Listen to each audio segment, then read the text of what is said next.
হাসিনা ইস্যুতে ডাক্তার ইউনূসকে পাল্টা বার্তা দিলেন ভারতের প্রধানমন্ত্রী মোদি। ভারতের বন্ধু বলে পরিচিত আওয়ামী লীগ সভাপতি শেখ হাসিনাকে নিয়ে অন্তর্বর্তী সরকারের প্রধান উপদেষ্টা ডক্টর মোহাম্মদ ইউনূসের বক্তব্য ভালোভাবে নেয়নি মোদি সরকার। ভারতীয় গণমাধ্যম হিন্দুস্তান টাইমসের এক প্রতিবেদনে এ তথ্য জানা গেছে। ওই প্রতিবেদনে বলা হয়েছে, পিটিআইকে দেওয়া সাক্ষাৎকারটি ভালোভাবে নেয়নি ভারত। এই সাক্ষাৎকারের কারণে জাতিসংঘের অধিবেশনের ফাঁকে ডক্টর ইউনূস ও ভারতীয় প্রধানমন্ত্রী নরেন্দ্র মোদীর মধ্যে কোনো দ্বিপক্ষীয় বৈঠক নাও হতে পারে। হিন্দুস্তান টাইমস জানিয়েছে, জাতিসংঘে মোদীর সঙ্গে ডক্টর ইউনূসের বৈঠকের আয়োজন করতে গত সপ্তাহে ভারতকে একটি প্রস্তাব দেয় বাংলাদেশ।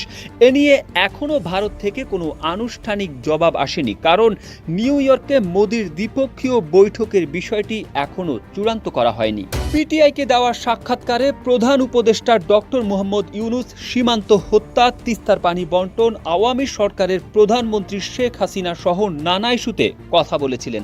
এ সময় সাবেক প্রধানমন্ত্রী শেখ হাসিনা ভারতে বসে যেসব দিক নির্দেশনা দিচ্ছেন সেগুলো উচিত নয় বলে মন্তব্য করেন।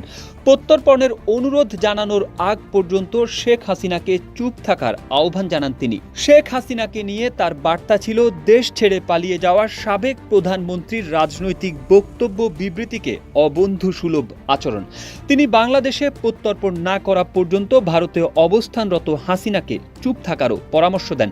শুধু তাই নয়, হাসিনাকে ফিরিয়ে এনে সবার সামনে বিচার করতে হবে ও তাকে ছাড়া সবাইকে ইসলামপন্থী হিসেবে তুলে ধরার জন্য ভারতের সমালোচনাও করেন ডক্টর ইউনূস। পিটিআই বলছে, ছাত্র জনতার নজিরবিহীন সরকার বিরোধী বিক্ষোভের মুখে গত 5 আগস্ট শেখ হাসিনা প্রধানমন্ত্রীর পদ থেকে পদত্যাগ করেন এবং ভারতে পালিয়ে যান। এরপর প্রায় 4 সপ্তাহ ধরে ভারতে তার উপস্থিতি বাংলাদেশে অনেক জল্পনা উস্কে দিয়েছে। শেখ হাসিনার চুপ থাকার বিষয়ে বাংলাদেশ তার অবস্থান ভারতের কাছে জানিয়ে দিয়েছে কিনা তা জানতে চাইলে ডক্টর ইউনূস বলেন, মৌখিকভাবে এবং বেশ দৃঢ়ভাবে জানানো হয়েছে যে তার চুপ থাকা উচিত। ডক্টর ইউনূস বলেন, সবাই এটা বোঝে, আমরা বেশ দৃঢ়ভাবে বলেছি যে তার চুপ থাকা উচিত। এটা আমাদের প্রতি অবন্ধুসুলভ আচরণ। তাকে সেখানে আশ্রয় দেওয়া হয়েছে এবং সেখান থেকে তিনি প্রচারণা চালাচ্ছেন। তিনি যে স্বাভাবিক নিয়মেই সেখানে গিয়েছেন তা নয়। জনগণের অভ্যুত্থান এবং জনরোষের কারণে তিনি পালিয়ে গেছেন। তিনি ভারতে রয়েছেন, সেখান থেকেই মাঝে মধ্যে কথাও বলছেন। এতে সমস্যা তৈরি হচ্ছে, যদি তিনি চুপ থাকতেন তাহলে আমরা ভুলে যেতাম, মানুষ এটা ভুলে যেত। কিন্তু তিনি ভারতে বসে কথা বলছেন, তার নেতাকর্মীদের দিক নির্দেশনাও দিচ্ছেন। এটা কেউই পছন্দ করছে না। তিনি নিজের জগতে থাকলে কেউ তাকে মনে করত না। গত 5 আগস্ট ছাত্র জনতার গণ অভ্যুত্থানের মুখে দেশ ছেড়ে পালাতে বাধ্য হন শেখ হাসিনা। ওই দিন তিনি ভারতের দিল্লিতে আশ্রয় নেন। এরপর থেকে সেখানেই তিনি আছেন।